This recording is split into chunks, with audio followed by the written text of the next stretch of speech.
What's up, everybody? It's John. And Gavin. With Let's Open His Podcast. This is episode 6. Episode 6. Yes, we're back and ready to rumble for another week of nerd discussion. Yes, and before we get into that, make sure you guys go to our... If you're listening to this and you never watched our YouTube channel, go to our YouTube. Let's Open It at YouTube. Yeah. And subscribe, like our videos. And if you like what you're hearing and you want to support the channel, just go over to our Patreon. We have one that is $1 a month. You can support us for as little as $1 a month. Yeah. And we also have a presence on Twitter, on Facebook, on Instagram, and on TikTok at The Real Let's Open It. On most of those platforms, Facebook's a little weird, but just search Let's Open It and you'll get there. Yeah. So today, first things first, we're going to talk about the old news now or whatever, but Dominaria United's release. Yes. We had a chance to open up an entire case of collector boosters because the hit rate was one Legends card per case. So apparently it actually works out to be a little better than that. It's 3%. Yeah, so that's what it's supposed to be. You can actually get like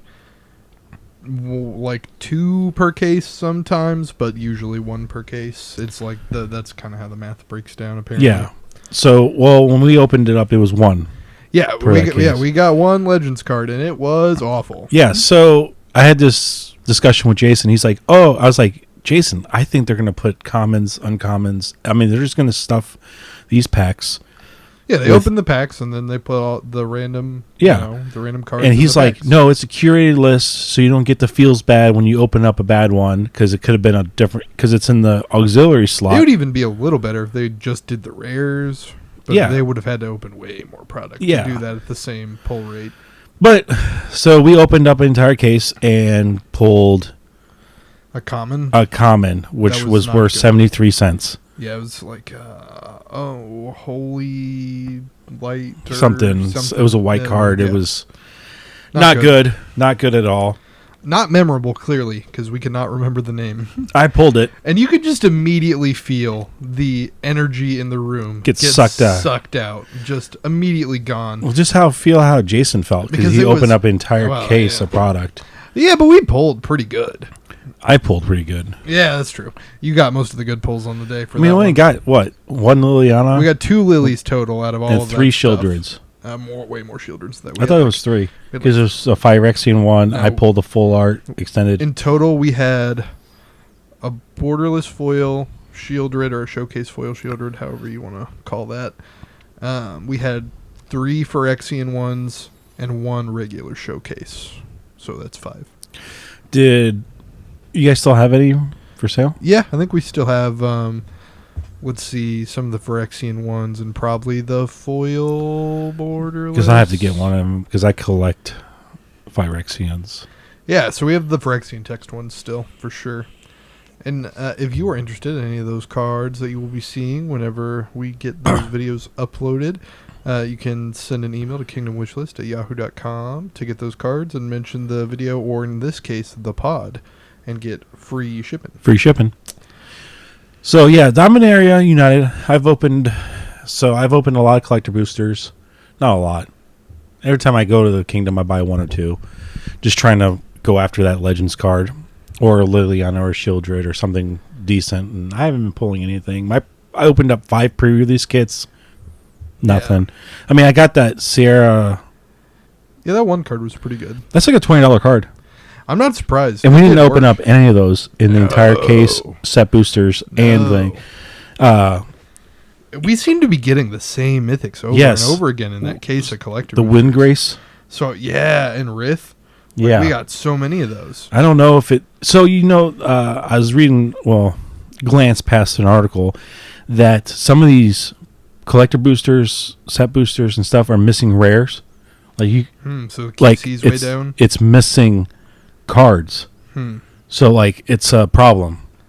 I saw some dude open up a commander deck, and they were all miscut. The entire deck was miscut. I mean, that's cool, though. That is cool. That's worth money. Yeah, it was all... I mean, James, he opened one, and it was all crimped. Yeah.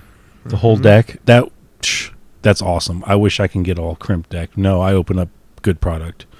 I don't get any of the cool miscuts and oddities. Oh yeah, I forgot to buy that one. Nah, it's still there for you. It's still there. I meant to buy that when I was buying stuff there. Yeah, apparently when we were doing Double Masters openings, there was a coiling oracle that had square corners, and when John and I opened the product, we just blew past it. Because it was uncommon, wasn't it? Yeah, but it was one of the foil borderless ones. Oh, we just right through it. But yeah, if it happened towards the end of the day shooting on that, I could totally see us blowing past the coiling oracle. Just to get to the spice. Because originally we were oohing and on over all of them, and then once you open 2 or 3 boxes, you're like, okay, yeah. Yeah, what's the mythics and what's the rares? Yeah. Where's the Imperial Seal at? Yeah. So Dominaria United. I don't know what you guys think about the set. I like the set. I think it's really good. Interesting discussion I had with a friend of the channel, Ed, the other day. He's really worried that Dominaria United is going to overshadow Brothers War. Well, and just be a way better set. Because he was excited for Brothers War. Yeah, he was. He was like going to buy heavily into it. But after seeing how this one went, he's like, I don't know. I think this may have been the one. Well, plus we're getting the Dominaria 2.0 remastered. But I think that's a much different set, right? So initially I think people are thinking it's going to be kind of like a second double feature for Innistrad. But they showed off some stuff that made it look clearly different already with like super crazy old reprints. So I think it'll be more of like a greatest hits of Dominaria, while sure we'll have like stuff from these 2 sets, but hopefully just the good stuff. I don't know if you can see up there, but I got a Dominaria box. Yeah, OG Dominaria. Right there. I say OG, but it's not the newer set titled Dominaria. Yes. I don't know. Speaking of new product, Brothers War, Christmas time. Yeah. Well, a little before that. It's going to be in November. Because it's the same thing that Midnight Hunt and Crimson Vow were last year with the September release. Those Midnight were poopy Hunt. sets. Actually, I feel like Midnight Hunt came out in October. And then, no, there was 2 months in between the sets. So was Crimson Vow in December then? I don't know. It just felt like it. I bought zero. I remember it was a dark, rainy day when we opened Midnight Hunt, and then we opened Garbage. And we were like, ugh. I think we skipped Crimson Vow because... We did. That was the first set we've skipped opening. Yeah, because it worked or something... Like Jason still opened product, I'm pretty sure, but it was one of those things that Jason forgot, and he's like the day of or like hours before, he's like, "Hey, can you guys come over and record?" And John was working or out of town or something. Yeah, I was like, "Nope, not today." Yeah, we were on top of scheduling that stuff, but that's okay because that set was even worse than Midnight Hunt. Yes, yeah. So it was not the end of the world that we did not make videos for it or record or whatever. But let's talk about cool products that are about to come out that I'm excited for. Yeah, Warhammer. The Warhammer 40K Commander decks. They're going to be more expensive just because it has the Warhammer name on it. Yes. It's going to be real dumb. Yeah, and John's going to buy heavily into it because I don't play the tabletop game. I always wanted to. Mm-hmm. But as like the card's going to be more expensive, the game itself is 100% pay to win. Oh, yeah. And you can pay lots of hundreds of dollars to win. Our thing went out. Whatever. Yeah. The live is down. Technical difficulties for our podcast listeners. Sorry. The live thing is dead. Yeah. It's back up now. Okay. But the 40K stuff... We were looking through spoilers. There's some decent cards in there. Right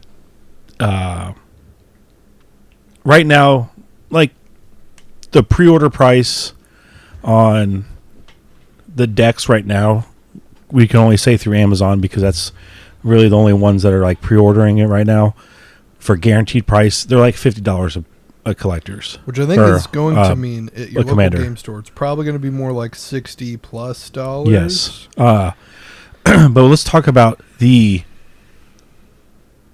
collector's edition of these. Oh my god! It's all foils.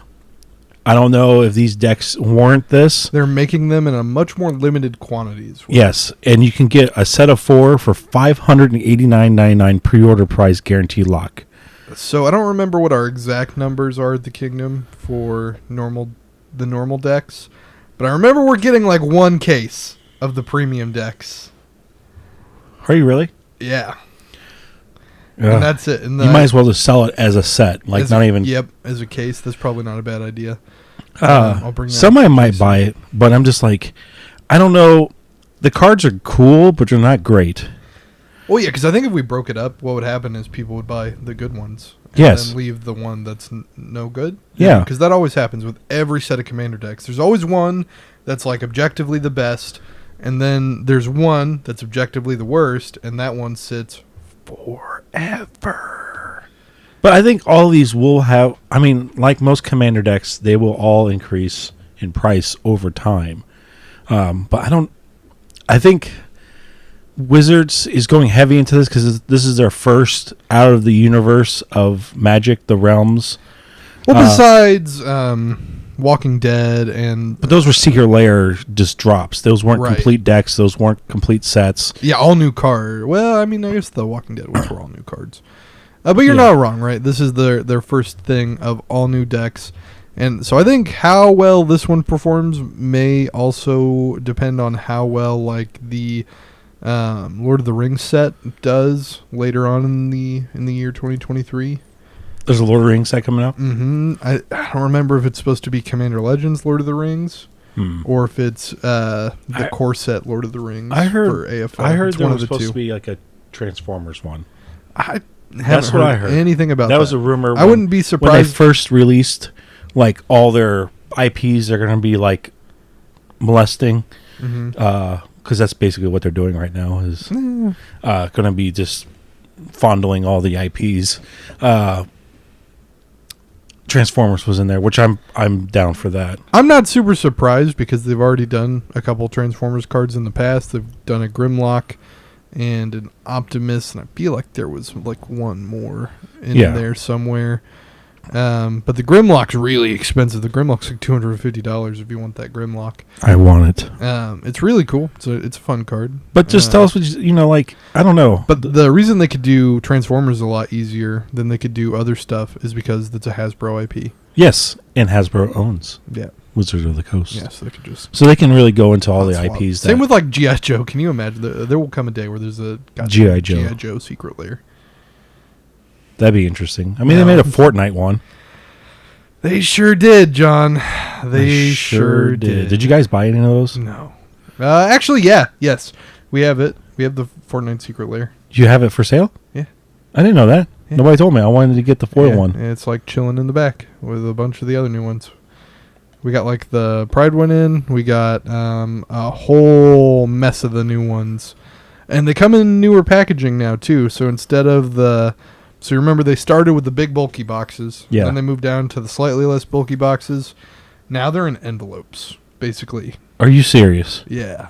Wow. Yeah, I'll have to show you the next time you stop in the store. Yeah. But we just got like a big box full of envelopes, and it's Secret Lairs. Oh. But when we got them, Jason's like, how the hell are we supposed to display these now? Yeah. Because like before, it was like, it sucked, but it wasn't too bad to display them. But now it's like impossible with the envelopes. That's why they're just chilling in the box in the back. Because we don't have a way to display them. But they're not designed to go on store shelves. Because they're supposed to be straight to the player. Yeah, straight to consumer product. And that's So- why they didn't try with the packaging. That's why it's just white on the outside. Yes. Like, Yeah. it's not supposed to look good on a shelf. But back to the Warhammer stuff. I don't think the investment of $600 into these collector commander decks is worth it. Just buy the regular decks, keep it sealed.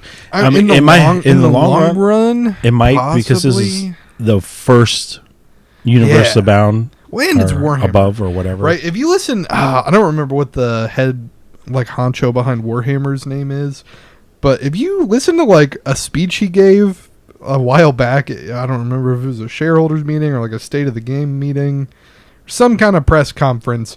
He's like, Warhammer will continue on to be the best war game forever.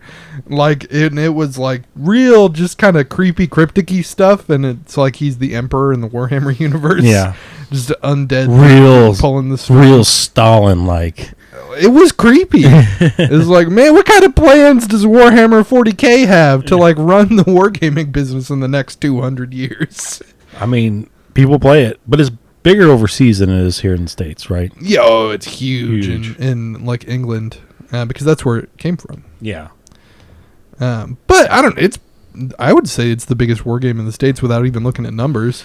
Yeah, I would think so. Like, because Legion isn't as big as it. No. Crisis Protocol's growing, but it's not as big as that No. yet. I think given time, Crisis Protocol could probably become bigger. But not as big as Warhammer. In the States, I think. Because if you, it could have a bigger I think you player can go base. to a random person on the street, kind of, and be like, name or describe a miniatures war game, and they would probably, tanks and Yeah. mechs. Yeah. And, I think they would. So blue they guys. Yeah, super violent. Yeah, that's. I think people would. I think know what Warhammer is than what if you're like, hey, Crisis Protocol. You're like, Well, I don't Oh, know cool. because the MCU is huge in pop It culture, is, and that's but- like one area where Warhammer is lacking. So it's had like prolific books that are like a really good. the lore is apparently. amazing. Right? Yeah, because Like- they've had really good authors work They've on had these books. 35 years of doing this, Yeah, so they're but they've never turned it into any sort of like motion picture. So it's like Magic the Gathering in the way where like they've got they had some good novels, they had some good background lore stuff, but ultimately at the end of the day, it's just a Yeah. game that's driving the IP. yeah. Why haven't they had any? I mean, like Netflix short animated series of Warhammer. That would be great. So, Warhammer really shot themselves in the foot. Like, I don't remember, a year or 2 years ago, a couple years ago, at this point, because they had like a total all-out war, pun intended, on their fan base for who was creating fan-made content. So, like, there were fans who were making like fan-made animations and Yeah, stuff I've like watched that, a lot of lore, it. and lore videos. They like basically cease and desisted all of them. really, Yeah, wow. and put a huge stop to it. Way to alienate your fan base. Yeah, yeah. If I was a creator of a game, I would feel like honored. It's like these people love the stuff that I created so much that they're like taking it and going beyond. Right. Just But like no, that wasn't their idea at No. all. They didn't like not being in control of the narrative on their IP, which is like, I get it. I see that side of it from like a business aspect, but at the same time, to exactly the point that you just said, people are enjoying it that much that they're like trying to make it their own. Yeah. And, at a certain point, I feel like you should let the community do that. yeah.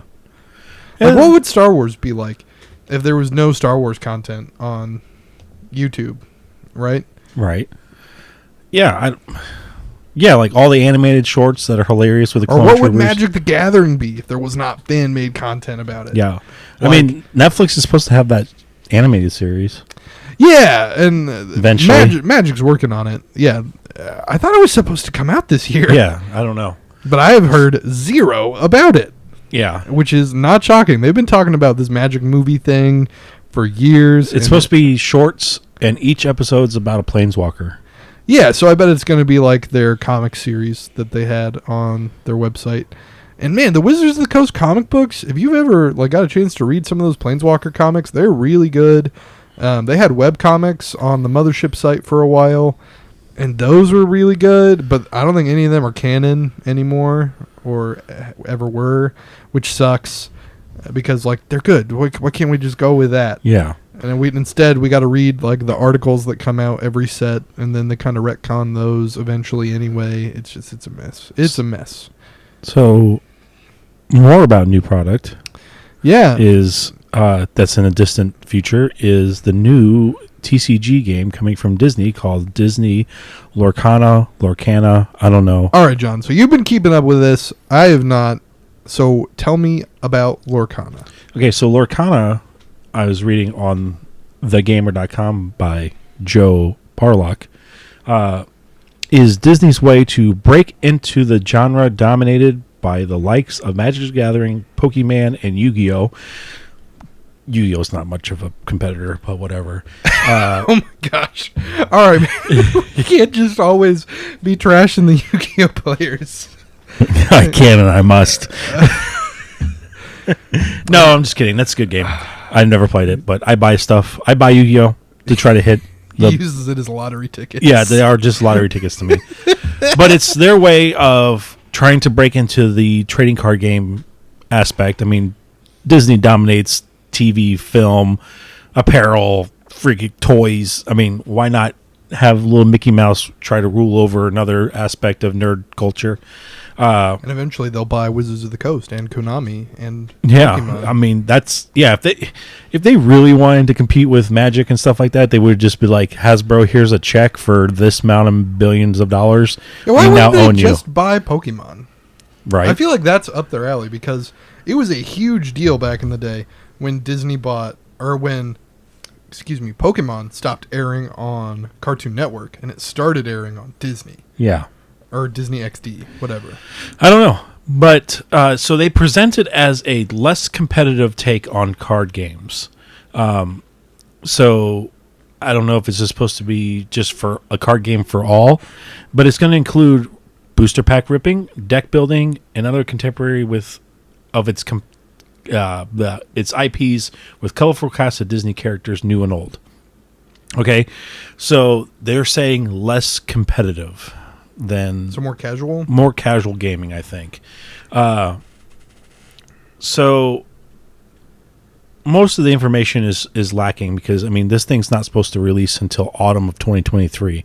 So a year from this podcast, we'll probably be talking about Lorcana on this podcast. So it's being held. So the tabletop. Disney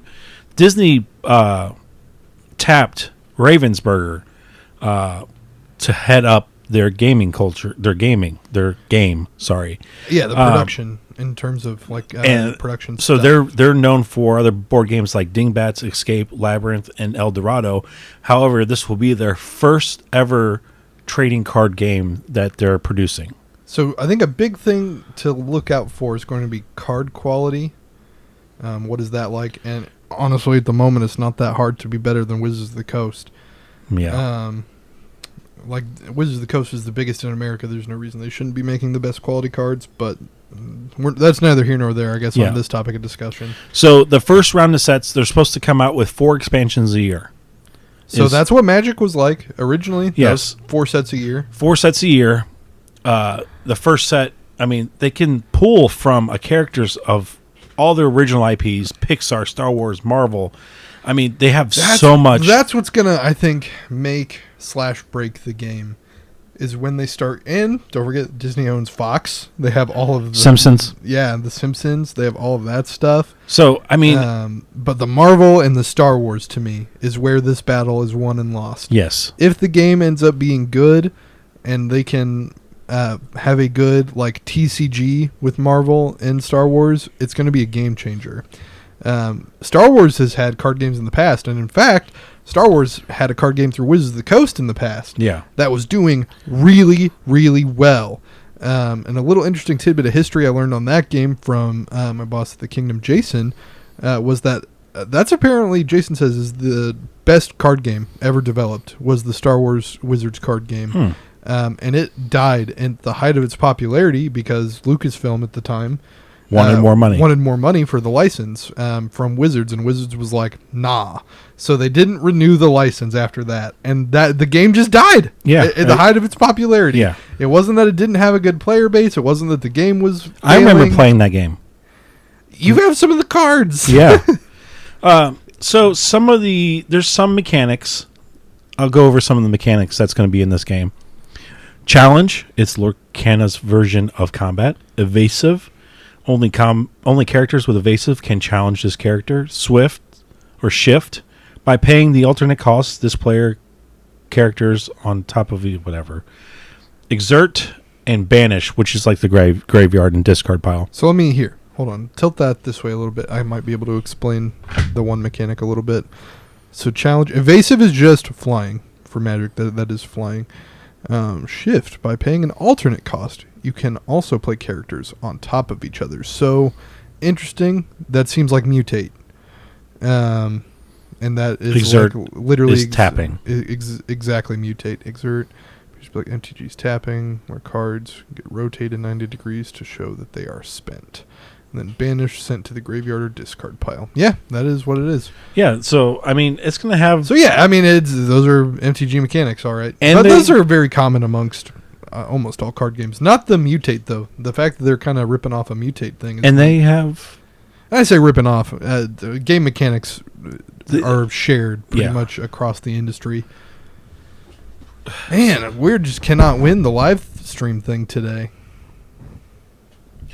Come on, Comcast. I pay you lots of money to have 1.6 gigs of whatever. They already have card spoilers. Yeah, and the cards look cool. There's the art's neat. Cruella de Vil, Robin Hood, Stitch. I saw the Mickey Mouse promo from D23. Yeah. Maleficent, Elsa, Captain Hook. So their first set's going to be like their OG lineup. Yeah, it looks like the very classically animated. And then that was the Disney. Hand animated Disney stuff. And yeah, the Mickey Mouse card looks cool. He has a pair of scissors. So, but here's the thing. I think, okay, so John is going to buy, when I say heavily, I'm going to buy, because if I can save the money, I'm going to buy several. Okay, I got 4 kids. I'll probably buy 5 boxes, so I can open up one.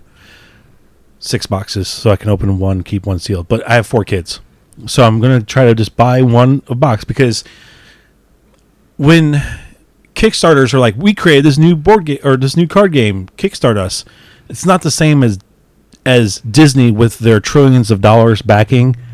Like, I think when they're gonna release this game, they're gonna have the support to be able to make this game good, because they've already tapped some ex employees from Magic the Gathering.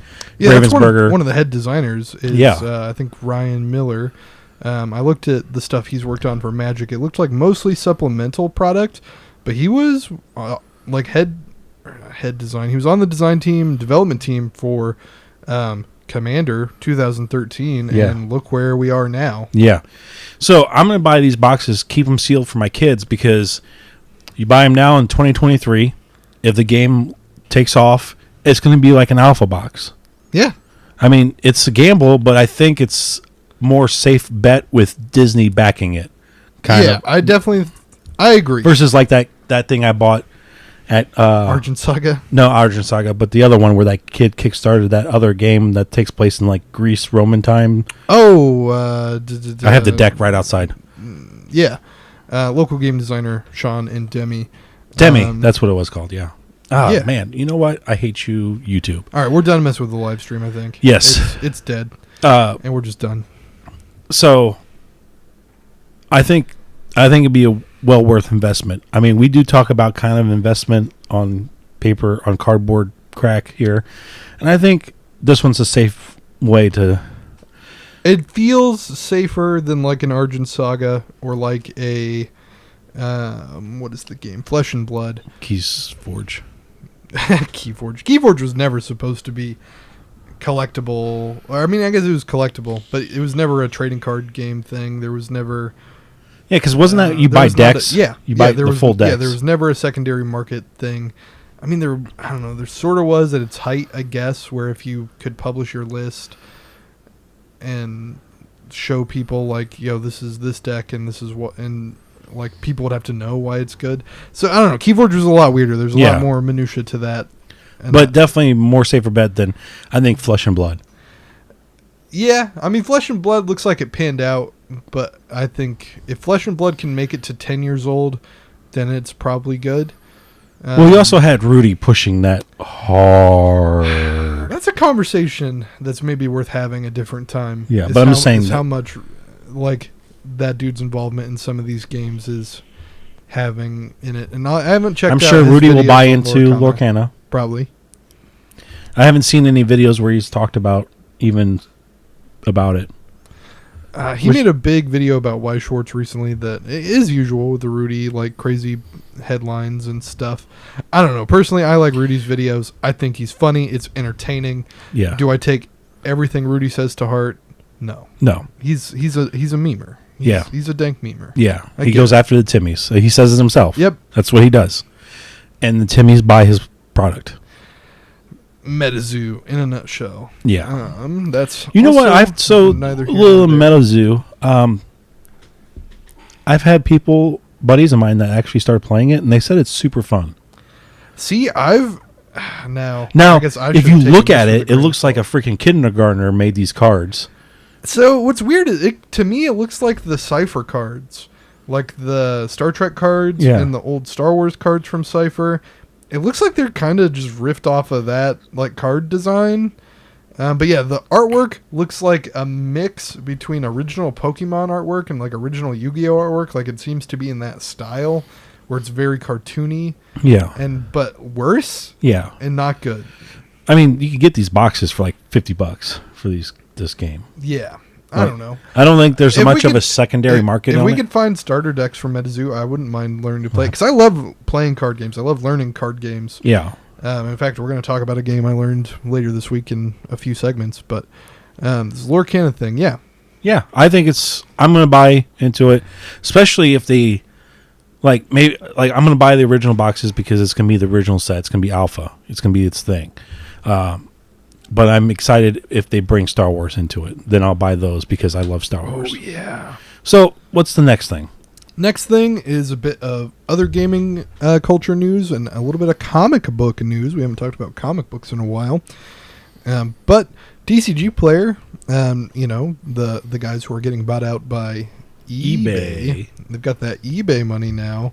And they're starting to get into comic books and sports cards. So this is, I think, a huge step in a cool direction for eBay or for TCG Player. So I read an article from Dean Takahashi at Game Venture, where he goes on to kind of just outline a lot of the same things we talked about in the article from a few episodes ago, where TCG Player is growing at a massive pace. They've recently been purchased by eBay. And now they're going to start adding comic book buy-sell trade, sports card buy-sell trade. TCG Player, I believe, said that it's just going to start with select Marvel and DC titles to begin with, and that it's just going to be a process where they slowly add more and more over time. But as somebody myself who has a sizable comic book collection, that excites me. I love that I might be able to hop on TCG Player and see what the going rate for a comic book is. Yeah, Now, it'll be a little weird because comic books are very, I would say, more so than cards, or I should say more so than trading cards, has a big grading culture behind it that is more like sports cards. Yeah. But to me, it's still a little different. Like a sports card, most of the value is when it's graded, whereas comic books, you can have a... So is Pokemon cards. Yeah, it's weird right now. Yeah. But with comic books, it has value raw because it's, still readable. And then you might have, certain value there, but then the value increases a bunch when you get it graded because grading comic books is, I would say, more expensive than grading cards because... I thought it was like $40. So there's a flat grading... Okay, so comic books is a little weirder. CGC's the main one.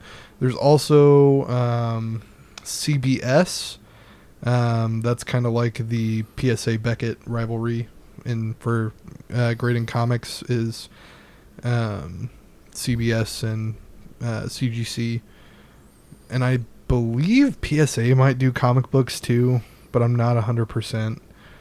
I know because PSA does autograph authentication, and that's huge with comic books. If you're going to have your comic book signed, you need to get it witnessed. Yes.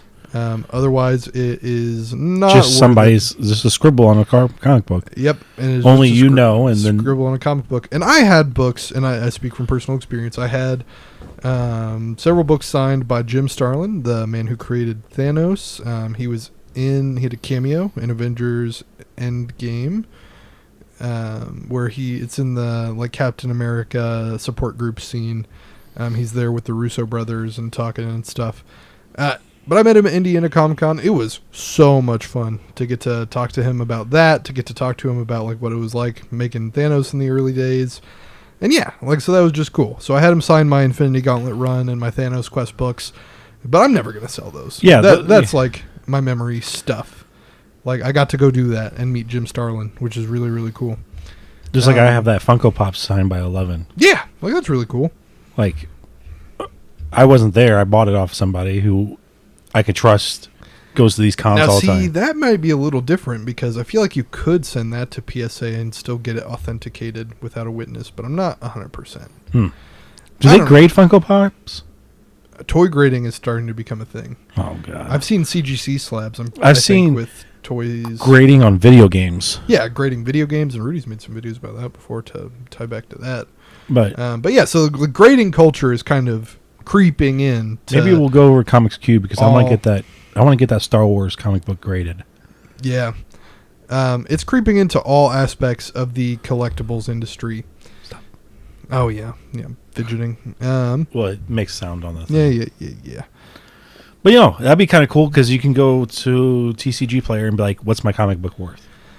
Hopefully, there's a website I already sort of do that with, but it's not an exact science like TCG Player kind of is, where you can go to TCG Player and you can look up the market price for the card, you can look up the high, the mid, the low. So their pricing structure is a little different, whereas you can see the trending. Yeah, and comic books are a little different in that it's very grade based. So if you have an ungraded book, there's still the grading scale of like mint, near mint. Yeah. I think fine, very fine, good, or very good, good, and then there's a couple below that, I think, that I can't quite remember. But it's a lot more subjective with those than it is for cards, because for cards, the cards get subjective at the upper end, whereas comic books more like all along the track is subjective, because there's so many things that can be wrong with it, because you're dealing with a much bigger item. Yes. That can have more flaws and have more things just kind of go wrong with it. So I don't know. Like, that'll be a little weird. I'll be interested to see how it does, and I'll also be interested to see if the comic book collecting community embraces TCG Player with open arms, or if it becomes irrelevant. I think with the rate TCG Player is growing, it's got a good chance to succeed. I would like to see it succeed, but it's anybody's guess at this point. Yeah. But all I do know is in October, you will be able to start listing your comic books on TCG Player, and then commerce will commence. If the economy is still there. I pre-ordered my iPhone 14 Pro Max and the Apple Watch Ultra, just for you guys Apple nerds out there. Oh man, yeah. And my kids are about to get 13 Pro Maxes. What? 6-year-old, 9-year-old. They're getting their old phones. Why? Because we wanted to get phones for our kids, and they were running. I was waiting for them to. So there for a while, they had iPhone 12s for $1 a month, and then they never brought that back. And the new iPhones came out. I'm not eligible to upgrade my line, so I added 2 lines, got the new 14s for me and Holly, and I'm just going to give the 13 Pros to. So like my kids can just. They can start their own YouTube channel if they want, and just stream right off their phones if they want to do that, playing toys and make me money. Oh my gosh! And I got that $800 Apple Watch. Why? Because I'm going to start scuba diving and mountain climbing. Sure you are. I have the watch to do it. Because here we are sitting in an air-conditioned room talking about nerd stuff. Yes. Definitely the type to go scuba diving and mountain climbing. You don't know that. All right. While I silently judge John, we're going to talk about Vampire Rivals. It is a relatively new card game on the scene. It's put out by Asmodee. I believe Renegade is actually the game studio behind it. Yes. It's a Vampire the Masquerade theme or World of Darkness themed. It's a living card game, but it's not a living card game because that is a trademark term by Fantasy Flight. So Renegade could not call it. I have not played this. A living card but game. The way Gavin explained it to me makes me want to play this game. Yeah, it's a lot of fun. So it's a 4-player game or should be a 4-player game. You can play less than 4. You can play with as little as 2. But it's probably better with 4. It is best at 4. Because there's 4 different decks in this game. So the base game includes 4 different sets of cards, but then, the set also comes with way more cards than what we had. Really? Just in the base decks, yeah. So the nature of a living card game is when you buy, one to, I don't know, different ones have done it different ways, but typically when you buy a box of the game, you own the entire game. You have all of the cards that are available in the game. So it's like if you went out and bought a box of Dominaria United, but instead of booster packs, you got 4 of every card in the set. Mm. And that's how the game works. It takes a lot of the chase. It takes the chase out of it. It takes the collectability out of it, and just breaks it down to being a card game, a game to play. Yeah, and it's much more focused on being a game that's accessible to play. And this one is World of Darkness themed. I'm a big World of Darkness fan, so I enjoyed it a lot. I ended up winning this game due to some table politics, but hey, that's Vampire the Masquerade. That's how games work. Table politics always comes down. It's all about table politics. And Vampire the Masquerade especially. It's a very political themed game. And if you want this game, you can get it at the Kingdom Cards Games. Yeah. Just send him an email, and he'll ship it to you. But yeah, so if you're unfamiliar with World of Darkness, just a real brief overview. Basically, there are undead clans of vampires that are vying for control of various cities. They're part of different groups known as the Camarilla, the Anarchs, and the Sabbat. And I won't get too deep into the lore. But basically, each clan of vampires has different powers, and that breaks down to different types of card effects that you have access to. I played the Clan Gangrel effect, or the Clan Gangrel deck, and that was just the starter one. I believe one of my opponents played the Toreador, another opponent played, I can't remember what Paul was playing. Vampires. But regardless, yeah, vampires. They've all got different powers, and it's kind of neat. I'm going to get this game because Gavin explained it. It seemed really fun. I think this is a great way for non-card gamers to get into card games. Yeah, I totally agree. With a living card game, it takes a lot of the... And by nature, they have less cards, right? Like, that's, I guess, the biggest thing with, like, the Magic, the Yu-Gi-Oh!, the Pokemon, is there's so many cards, so many mechanics that it is overwhelming to a new player to wrap your head around. But with something like this, it's in a box, it's contained. Yep.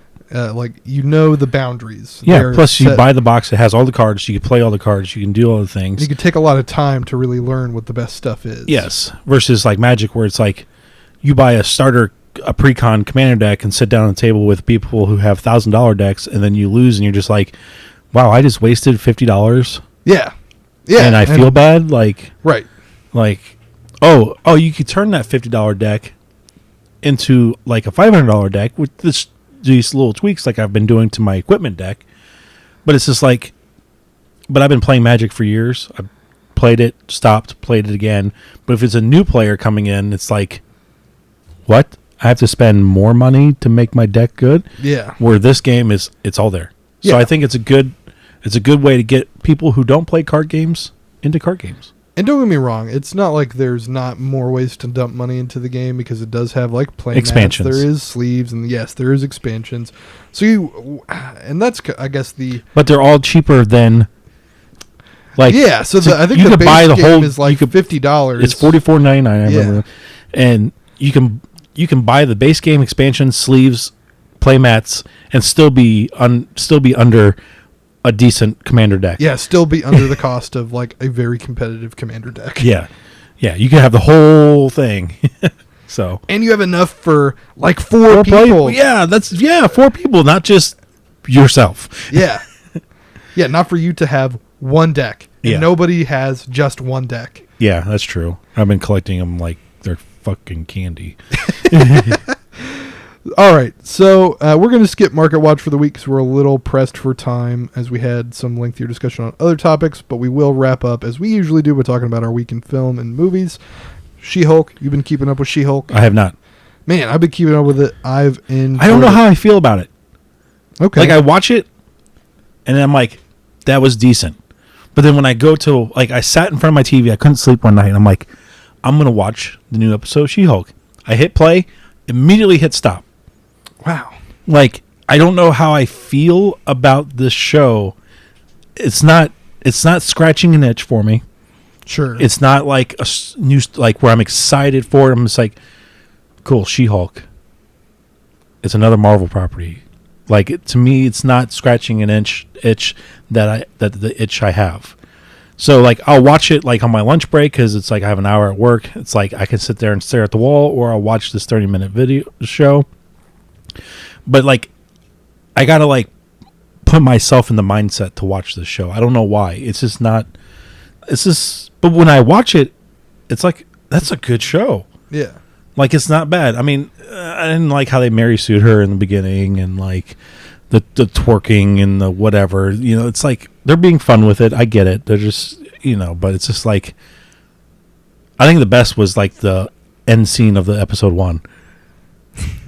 Captain America. Yeah. Like, yeah, he does. Yeah. And that's the thing. Like, the actors are clearly having a really good time. I don't think the writing and the direction is there. But honestly, it hasn't been for me for most of these Disney Plus shows. The only one I've, like, really, really liked and would watch again is, like, Hawkeye. Hawkeye was good. I feel like Hawkeye... And I waited to watch Hawkeye until, like, the whole series was out. Because I was like, good, because it was probably a really fun binge. It was, because it was like, it was one of those things I gave 0 F's about. I'm like, it's Hawkeye. Yeah. Come on. And that was the thing. Like, they knew going in, nobody was going to give a shit. So they just let them kind of do what they wanted with it. And it turned out it was to be so good. Very good. And I feel like they're just not doing that with these other things. And they're shoehorning into this, like, half an hour hard cut off format. Yeah. And it's not good. It's conducive to, like, the old way of producing stuff with, like, a 20-minute show with 20 minutes of commercials in a 45-minute or in an hour time slot. And she kind of makes fun of it with where she's like, this isn't one of those shows where, like, you're gonna have cameo every time, but there's been a cameo. But there's a cameo every time. It's basically a commercial for, like, their future projects. Yeah. Like, that's this one more than any other one does feel like it's just showing off other stuff. I don't know. I want to like it so bad. The actress who's portraying She-Hulk is doing such a good job. She's doing fantastic. Like, she's charismatic. I like her screen presence. Like, I like Hulk. Like, the Hulk's powers are cool. And I just don't know. And I don't know where they're going with it. But the half an hour format for, like, a legal series doesn't work at all. You need a long time to deal with those storylines. That's why Law and Order is an hour. I think that's my biggest complaint about the writing. And I'm not a professional writer. I'm not a screenwriter. But this is just from, like, a watching perspective. It's just boom, boom, boom, boom, boom all the time. A lightning fast pace with that show. Yeah. And I'm like, man, like, we can't slow down and, like, really appreciate, like, what's going on. And there's, like, that's the thing. They don't take time for the character development. Whereas I feel like Hawkeye did, and it was still in the half-hour format, but, like, it was very much just character-driven. It was very much about what was going on with Clint Barton after Endgame. Yeah. Dealing with Natasha's death. And dealing with that he doesn't have superpowers. Yeah. And he's, like, a beaten-up old man. Yeah. Very good. That one shot where they, like, have clips from all the other movies where he's in, just crashing through stuff, explosions, Chitauri invasion. He's deaf. Yeah. That was great. Yeah. And then we got to deal with Kate Bishop, like, coming into her own, and then the mystery. Like, it was good. It was good. So well done. Kingpin. Yeah. Did you watch the trailer for Secret Invasion? No, I didn't know there was one. Yeah, the D23 that just released. Okay. They very. I got some opinions on who might be some Skrulls. Samuel L. Jackson. Fury. It's very Fury heavy. Yeah, he's, like, on the poster on Disney Plus or whatever. The trailer looks good. I think now that's a show that I might actually want to watch. But we also got trailer. The leaked trailer finally came out. Mandalorian season 3. Did you watch it? So I've seen the really crappy version. Oh, of well, Star they Wars released the good one. They released the good one, and I'm excited. To me, Disney, why are you waiting so long to drop this? You had it. I feel like it's because of all of the complaints with their effects recently. Really? They probably want to take the time to do it right. And you've noted that with Andor, they moved to a lot more practical effects.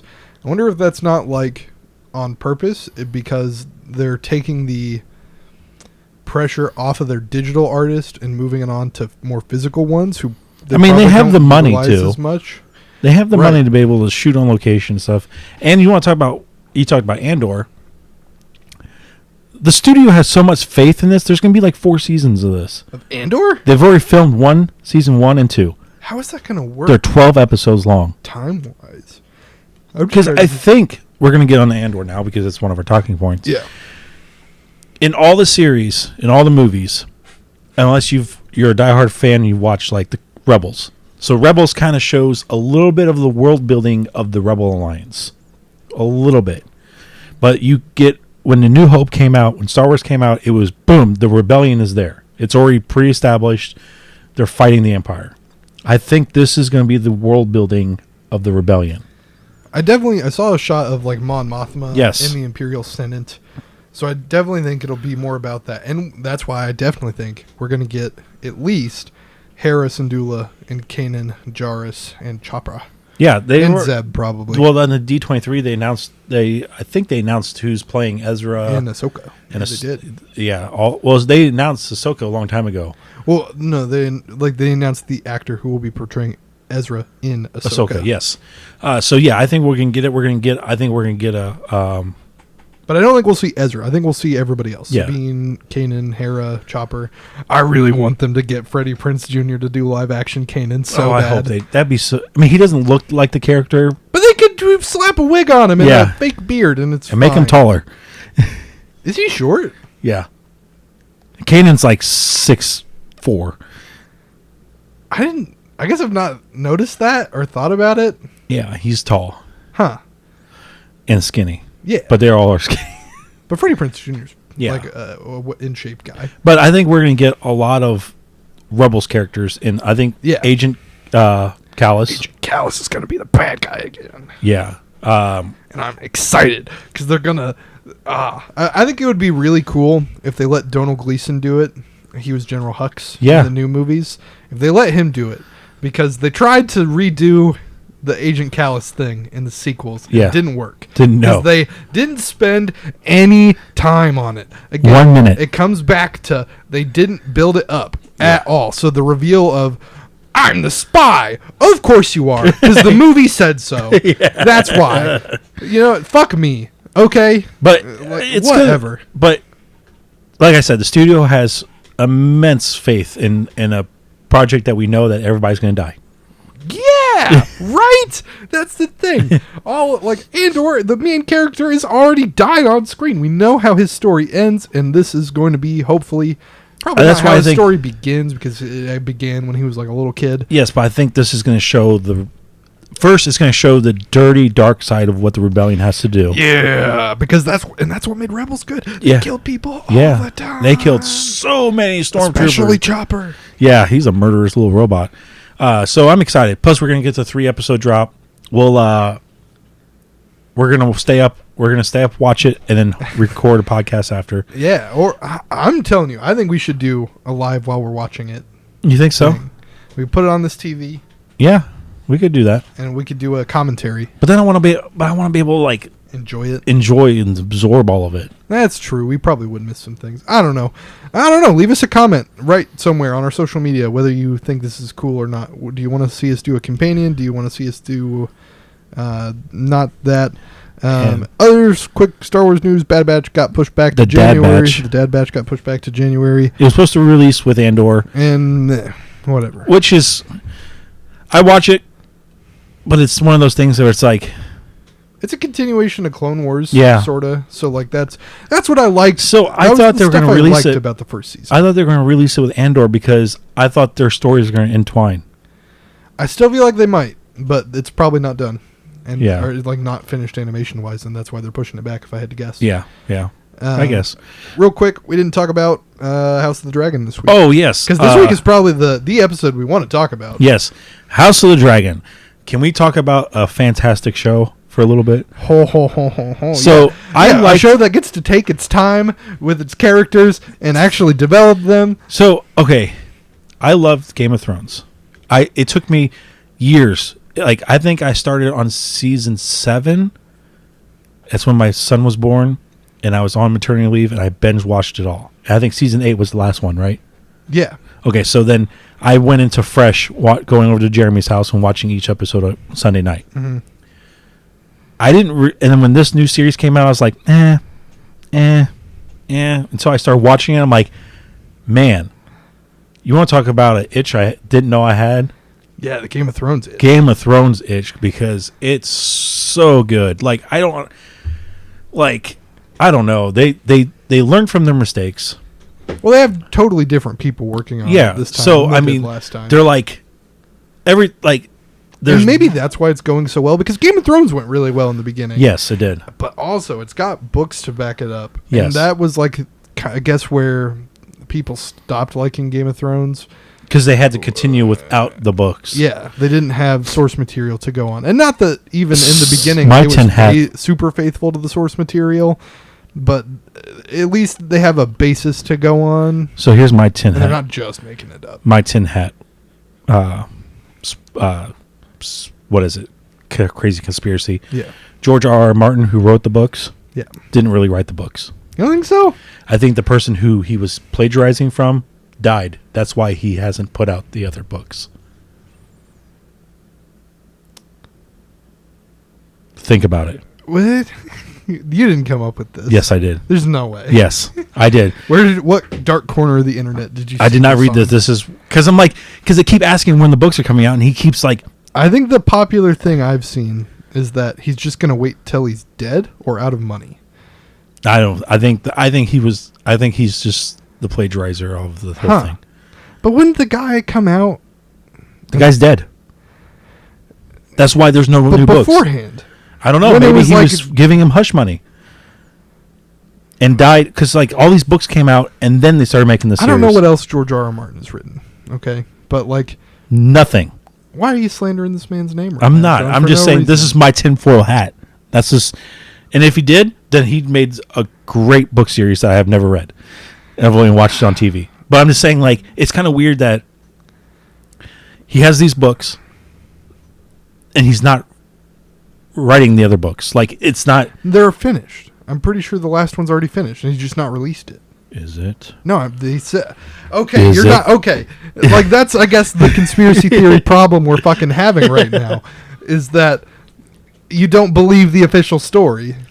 I don't know. I'm not that invested, but I was just like, that It's- was my thought. I guess it's funny to think about. Yeah. If he was plagiarizing it and the dude he was plagiarizing it from died, but I don't think so. I don't think it I is, think but he's this is- waiting to just or to cash in when What it's do you most think? profitable for him. Like, I Dun-dun-dun-dun-dun-dun-dun. could see him doing it maybe at the end of House of a Dragon or something. Yeah.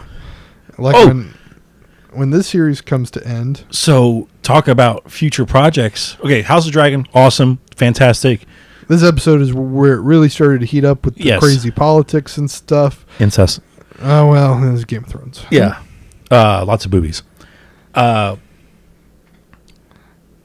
The future, what they're wanting to come out with. Jon Snow, did you see this? Mm-mm. Like, so there's future projects, a series about Jon Snow. Like, so after the I think series so. is over. There's going to be the War of 1,000 Ships. There's going to be the tale of this guy. There's like 8 properties that they're working on. That's going to be more world Wow. building. Neat. I mean, But there's still no series about Valeria. crazy. Seems There's weird. like there's a whole thing about like the Golden City. I just want to show on Karth. Karth is my favorite location Yeah. that they went to in Game of Thrones because of the warlocks and the warlocks or wizards or whatever. Yeah. They're called the warlocks of Karth, but like I'm thinking of in terms of like a D&D thing. Yes. With a warlock, you need a patron for your power, and then a wizard is like you just study, and they seem more like just study type mages. So I think the Jon Snow series, if we're going to go way off base, because the dagger in this last episode, spoiler alert, wrote "The Prince That Is Promise." His song will be the Song of Fire and Ice. That's Jon Snow. Right? Yeah. Jon Snow did not get to become king, which he rightfully... Fire and Ice. That's literally Jon Snow because he's part Targaryen, part Stark. How did I never pick up on that until right now? Yeah. So I think maybe that's going to be his series to reclaim the throne. Kick out that handicap kid and put him... No, he's going to be the king north of the wall. Okay, that too. Like that's, I think he's happy chilling up there. Yeah, he doesn't want all the politics, but yes, I think he'll take some role like king north of the wall. Yeah, because at the end of it, you saw everything thawing and stuff was growing, so it's going to be a whole new undiscovered land that's actually livable, not just a tundra of interesting death. Subtext of like Game of Thrones that House of the Dragon doesn't have because it's a prequel and the dragons are still around. And also, we'll talk about the Grand Maester conspiracy. That's the thing I found on TikTok, and I like that a lot. But Game of Thrones, like theme in A Song of Ice and Fire, in that series of books and in the show, is it's a world that has no magic or very little magic in the summer. And then as it gets colder, the world grows progressively more magical. Really? And that happened. That's like the theme, yeah, right? Or like a like a fantasy kind of thing. It's like kind of like the shift in Lorwyn to Eventide, or to Shadowmoor. Like as it gets dark, it gets all twisted and scary. Okay. And that's like kind of the same thing they're going with. It's like it's kind of brighter and knights in shining armor, and then as it goes, you see like the characters get darker and the world gets darker. There's more magic and stuff as the winter approaches. Yeah, because there's a magic aspect in Game of Thrones, but they don't really talk about it. It's a low magic D&D setting, right? Yeah. So like there's different things. So there's like Forgotten Realms, very high magic. But like something like I think Dark Sun is the post-apocalyptic D&D setting, very low magic. Okay. And Game of Thrones is a very low magic fantasy setting because at the crux of A Song of Ice and Fire and the Game of Thrones series, it's really just a retelling of the War of the Roses, which was a actual historical event from I think British and French history. Mm-hmm. Try to remember from my European history classes. But yeah, it's really just a retelling of the War of the Roses.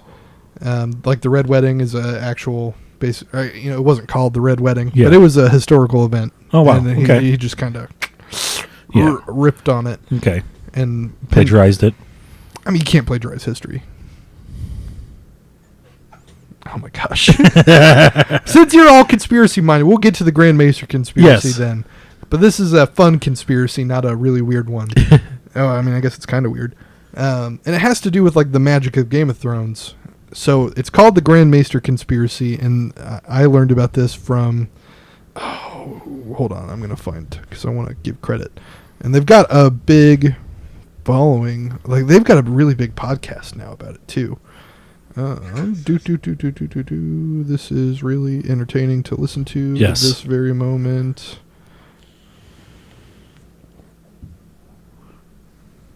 Did you guys pre-order the iPhone 14 Pro Max? Probably not. He's still rocking an XR. Yeah, it's great. I'm a Apple fanboy. If you look at my studio, there's Apple stuff. Except for this Microsoft Surface tablet thing my dad gave me. I would have never bought it. Oh, why can't I find it? I'm just trying to talk because Gavin's looking for somebody to give credit to, which is fine. I would really like to because their TikTok is sweet. We'll put it in the comments, in the listing. In the show notes? Show notes. I think I got it. Yeah. All right, because her name was a lot different than I thought it was. Casterly Talk or Lady Lannister on TikTok. Casterly Rock. Yeah. Yeah, cool. I like that. Good play on words. But they recently started a podcast that's like a play, basically. Mm-hmm. It's a Game of Thrones season 8 redo, and they rewrote Game of Thrones season 8. Nice. And voice acted it. Cool. So what's the Maester But theory? the Grand Maester conspiracy. So there's a moment where Samwell Tully and the Grand Maester at the Citadel in Game of Thrones have like a weird interaction where he's like, who do you think killed the dragons? He's like, oh, well, they just, grew smaller and smaller and they all died out. And he's like, okay. Like, yeah, just sort of like and just kind of dismisses him as like, that's what you think. And that's the official story. Good. I'm glad that's what you believe. But then, as Casterly went on to explain in her video, Daenerys Targaryen birthed dragons, and they were perfectly healthy. Yes, fine. They had no problems, growing larger and larger. But the Maesters, and this is very similar to like, it's an interesting parallel to like the Catholic Church. Because again, it's all based on history. Yeah. So it's an interesting parallel to how the Catholic Church worked, in that they were the only ones who could read the Bible and tell the peasants how it worked. Yes.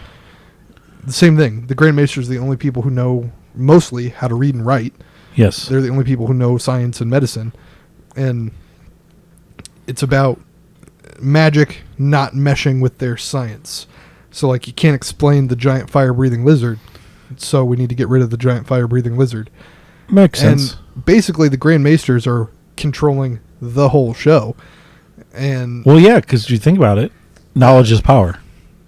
Exactly. They're the ones who record history. They write down what happens. And that's the interesting thing about House of the Dragon, to kind of bring it all together. There's a lot of signs in the book that House of the Dragon is based on. It's not actually like a novel like Song of Ice and Fire series is. It's a history book written from the perspective of Maesters. And much like actual history books, it's got notations from different authors that were recorded at different times about what they thought. And that's what's interesting about this show, is it's canonizing, or I guess, visually canonizing which of those accounts in that book is the real one. Yeah. And what like actually happened. Huh. So for people who have read that book, it's a really interesting experience because they get to see what is actually correct. Yeah. But the grand theory is that the Maesters, the reason that the things that are unfolding in the show is happening is because they want to get rid of the dragons ultimately. That's why they've turned House Targaryen in on itself. Yeah. Like it is. And it's going to just keep getting worse and worse as the show goes on. And it's ultimately to just get rid of the dragons. But the whole point of Daenerys' dragons being fine, and the dragons right now are fine, as we see in the show. They're huge, just as big as Daenerys' were. The Grand Maesters were probably slowly poisoning them over time. Makes sense. Just like, slowly feeding them poison with their food. Yeah. And that's why they got weak and died out. Yeah.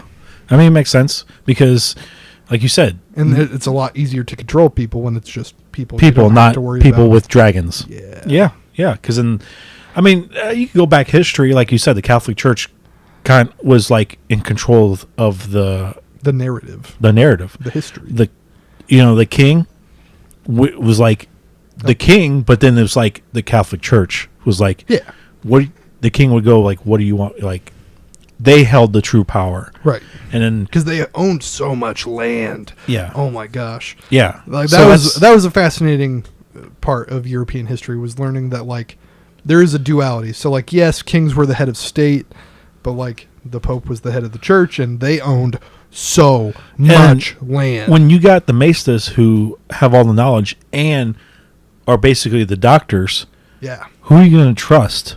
Right. Because it's like when something's wrong, you're going to go to the Maester, and then they're going to be the ones that are... Well, a big part of it was also they know how to read. They know how to write, whereas a lot of the lords, like especially, in places like the North or like the Vale, they probably aren't literate. Well, not really, because the Starks were very literate. That's what they showed, but like in the books, it's a little different. Okay. And not all of them are literate. Like Sansa Stark probably can't read. I don't remember if there was a scene of her reading. But there's her reading a scroll. I don't know. So then I think that's an area that the films have probably messed up on, and that pokes a hole in this for at least the show. But the books, I don't know how to read as much because it's very much like European history, medieval fantasy, where people don't know how to read so much. And that's why the Maestas control the ravens too. Yeah, they control the information flow. They control the narrative. So whatever they want to push is yeah. happening. Yeah, I think that's almost an interesting parallel to what's happening. I think that's why. Right now. Yeah, I think that's why Sam also was like, "Fuck you, Maestas." Yeah, because he was like, he may have seen through seen like the whole puzzle when he was at the Old Citadel. City in the Citadel. Yeah, and that's where the High Towers are from. Yes, is Old Town. Yep. Well, I hope you guys enjoyed this extended version of our podcast. We talked about a lot of stuff. Yeah. So if you guys can, please support us on all their social medias, The Real Let's Open It, or Let's Open It on YouTube, The Real Let's Open It on TikTok. Go to our Patreon, Let's Open It. And if you guys want to support us financially, it'll help us out a lot. We really appreciate it. It's $1 a month. That helps go to production value and more equipment for the channel because we do this for free. Yeah, I think that's it. But at the end of the day, the best thing you could do is like, comment, subscribe, yes, share, follow, leave us a review if you're listening to the podcast on wherever you are consuming your podcast. Yes, because that helps out a lot because that drives more traffic to our stuff. But as always, we'll see you next time. Bye-bye.